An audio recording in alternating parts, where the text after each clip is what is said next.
Thanks for listening to the Dr. Drew Podcast on Podcast One. It's the greatest time of the year in sports. NFL, college football, MLB, NBA, and NHL. What else can a sports fan ask for? All the action you want is every day at one place and one place only. BetOnline.ag. Sign up today for a free account at BetOnline.ag. Use promo code PODCAST1 for your 50% off welcome bonus. Don't sit on the sidelines anymore. Get in on all this incredible action at BetOnline.ag. That's BetOnline.ag. Your online sportsbook experts. Hi, welcome to Metro by T-Mobile. Hi, my dad is in serious need of an upgrade. Yeah, my phone's a fossil. He needs a new phone and a new network stat. Well, when he switches to Metro, he can get an amazing iPhone 7 with HD Retina display for just $99.99 after ID validation. Wow, $99.99? Bye-bye, fossil. Requires porting of eligible number not currently active on T-Mobile network or active on Metro in past 90 days. With validation of ID. An independent database limit 4 per account/household. 32 gigabyte model only. See store for details and terms and conditions. Well, you've heard me before. The CBD industry is pretty much the Wild West when it comes to claims and critiques. But while science is still catching up with the industry, there seems to be overwhelmingly positive response to CBD.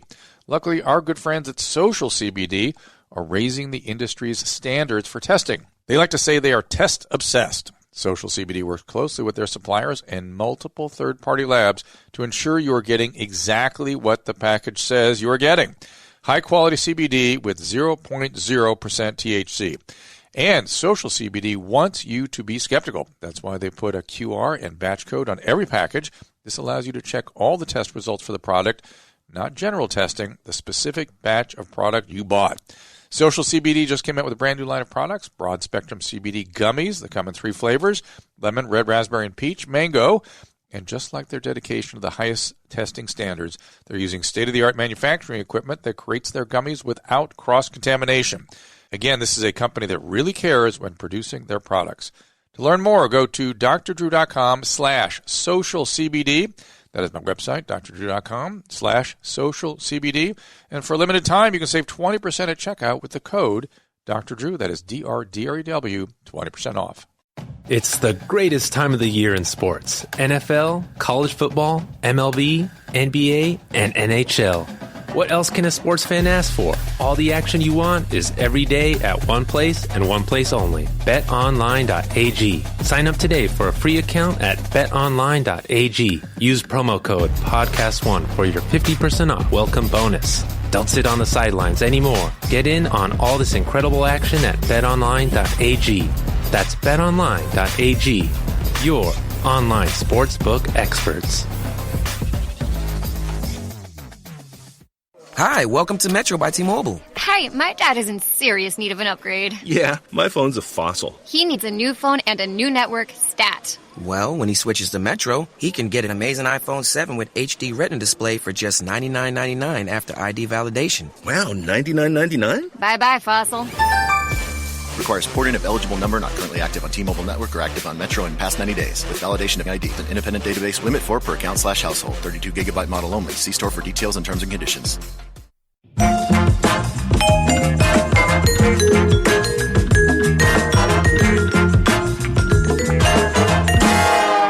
Hey, everybody, welcome to the Dr. Drew Podcast. Keep the winds in the sail of the Corolla pilot ship. Check out drdrew.tv, too. We do a Sunday about 3 p.m. live Q&A show. Do check that out. We'll send you a blast if you sign up at drdrew.tv.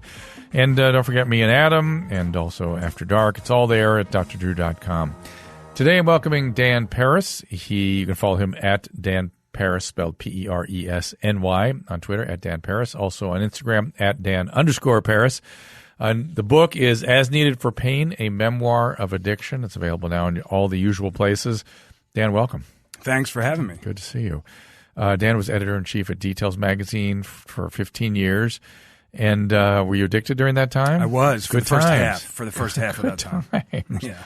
So you've been all over the world covering W and Details, right? Yes. Tell me about your career, and then we'll sort of weave the addiction story into that. Yeah, no problem. I worked at W Magazine, which is a women's fashion magazine. Did you launch it? It was an unusual place for me to land. I did not launch it. It had been running for a number of years before I got there. And I was sent to Paris for them, and I lived and worked in Paris, and then was brought back to edit Details magazine, which I did for 15 years, and it was a blast. I bet. In New York. In New York, yes. And during that time, got strung out on something. I did. Yeah. I did. Unfortunately, a fairly common story in many respects. Orthopedic injury. I had a back surgery. Shocking. And here, take these 60 Vicodin or OxyContin. Pretty much both. And I was off to the races. I developed just a massive addiction to opiates. Well, let's kind of break down how it unfolded, because people need to course. hear it, because it's always the same. First of all, did you have any alcohol history before?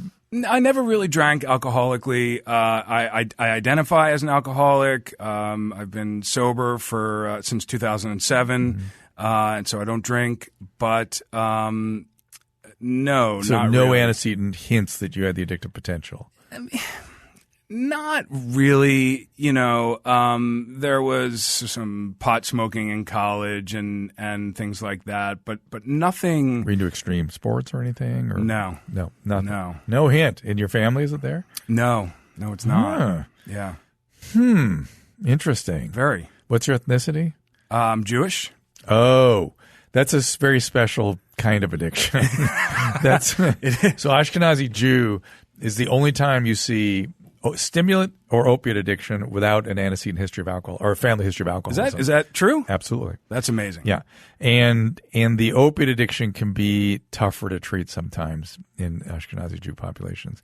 I don't know why. I've never figured out why, but sometimes they hang in a little more before they're willing to let go. That was certainly the case with me. Yeah. There's no question about it. Yeah. It was like lighting a fuse for me. I was really off and running, Yeah. and taking huge amounts too. By the way, but yeah, it starts. It's a fairly common tale, like I said. So you get your back surgery, you go home, you're taking 6 a day. You're doing fine. I'm taking it as prescribed, and six or so a day, and but maybe one day I just was feeling a little bit more pain, and I a week later, 2 weeks later. In my case, it was probably a week later, and so instead of taking 2 every 4 hours, I took 3 every 4 hours, which led to 4, which led to an extraordinary love affair. Then you fell in love. I did. There was a brief hiatus. I was sent to Paris to work for W magazine. France is one of these countries that very wisely really doesn't even have these drugs, and so I couldn't get them over there. When I moved back to New York to take the job at Details, I literally called my doctor within 24 hours of landing back in New York. So take me still back from the back surgery. So now we're a month out from the back surgery, let's say. How much are you taking then? I was probably doubling the dosage. I had gone from 2 every 4 hours to 4 every 4 hours. You're still having pain? I was not still having pain. And I really enjoyed the buzz that I got from it, and didn't think much of it, quite frankly. And did it give you energy? It in time, I felt that it gave me energy. In time, like some people, I'm not a coffee drinker, but like some people, don't talk to me until I have my coffee. It was don't talk to me until these pills kick in. And I really felt that not only did it give me energy, but that I was performing at a higher level with them flowing through my bloodstream. So, listen, it's a pretty profound addiction. Did you withdraw when you went to Paris? I not only did I withdraw when I went to Paris, but my stomach was a wreck because it really kind of binds things up. But eventually, I was fine. I was there for 2.5 years, and I was sent with an emergency prescription of 100 extra strength Vicodin. Fantastic. Which I gobbled up pretty quickly. But ultimately dealt with whatever sort of detox I needed to deal with while there. And but the seed had been planted. It was there, and I thought about them often the way some might sort of think of a romantic interest that they're away from. You know, it Yep. was something that was on my mind. But I managed, and then when I would come back to New York to see family or to have meetings, you know, whatever, I would try to get another big script to take me back. What'd you tell the doctors? I would tell the doctors, and I had this down to a science, and you know, I got very good at conning these doctors as addicts tend to do. So I would tell them I was feeling pain. It was radiating down my leg. I was, you know, struggling. I was traveling a lot. It was a real sort of burden for me. And so when they'd write a script for 30, would you say, doctor, I think I need 100? Yeah, I mean, listen, even before they put pen to paper, I would specify. I would put my request in. It wasn't until I moved back from Paris and took the job at Details that things got pretty unmanageable. You know, What happened? It went very quickly from 4 every 4 hours to 8 every 4 hours to ultimately about 15 every 4 hours. So you're doing 100 a day? It was about 60 a day because I would stop to sleep at some point. It's like you didn't lose your hearing. Say again? Because that's what happens when you go 60 or more. It was. Listen, it's a miracle that I'm sitting here talking to you, and I know that. So I was taking them. I couldn't function without them.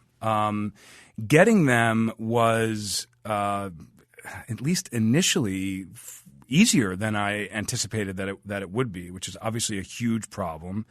I've been sober for 12 years, and I'd like to think that it wouldn't be so easy now. It's better. It's a lot better. But then pain is whatever you say it is. Well, this is the thing. Whatever you right? say. You know, pain is one of the few things, you know, I'm not a doctor, but pain seems to be one of the few things within the medical realm, if you will, that can't be tested for.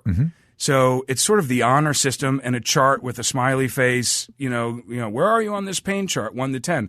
Well, it's really easy to say I'm at 10. You know, and the doctors were being litigated criminally and civilly for inadequate treatment of pain, not malpractice, criminal. Yes. So you could just go, I'm going to sue you for suffering. Right. That's it. Exactly. It's the fifth vital sign, right? And so it was very easy for me. And on top of that, I was professional looking guy. I was in a suit and tie most of the time. Even if I wasn't wearing a suit to work that day, you'd have one to go to the doctor. I would to go to the doctor. I would put on a suit, and not only that, but I would limp into that office like I had just climbed out of a car wreck. Okay. And then they see you skipping down the street. Totally. And I would start doing it down the street just in case. It was a very elaborate con, right? Just in case a receptionist or the doctor or some nurse had been out running to get a cup of coffee or whatever they were getting. They saw me walking normally, it would blow my cover. So I would get out of a cab and I would hobble from the cab into the doctor's office. Hysterical. It was. You know, did anybody ever suspect anything or confirm? Yes. Not initially, but after a couple of years of seeking treatment, and I was probably seeing 3 or 4 pain specialists regularly. Think about that. Pain specialists, and they're being conned. It's so ridiculous. Yes. And so at one point, the receptionist... They, by the way, denied that happens. They still deny it happens. It's unbelievable. It is unbelievable. Yeah. It's unbelievable. And I'm here to tell you that it does happen. Oh, I saw it hundreds and thousands of times. And on top of that it wasn't terribly difficult for me to do it. I would... Right, because whatever you said went. Some of them wouldn't even have you see the doctor. They just have you specify what you want. There were times when I would just call in and speak to a receptionist and say, hey, I'm traveling to Paris for some business trip. Yeah. My script is going to run out while I'm there. Meanwhile, I had run out like 2 weeks ago. I was waiting. I would mark the calendar as to when I could get a refill. But what happened when someone called on is that I was coming more and more frequently, well within the month period, to get a new prescription. Yeah. And so the first couple of times they took what I was saying, and now what I would do. They though, make you sign a contract saying, yeah, right. I won't lie to you.